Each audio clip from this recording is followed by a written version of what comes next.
Hey everyone, welcome back to our channel. Today we're going to show you how to find your wallet address for different cryptocurrencies on the Binance app.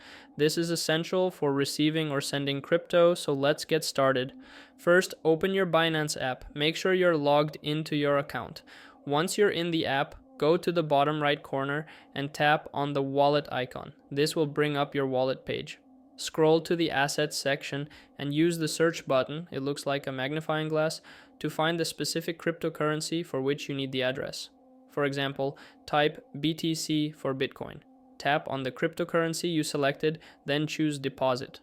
Make sure to select the correct network that matches the transaction's requirements to avoid losing your crypto. On the deposit screen, you'll see your wallet address. You can copy this address or use the QR code for transactions.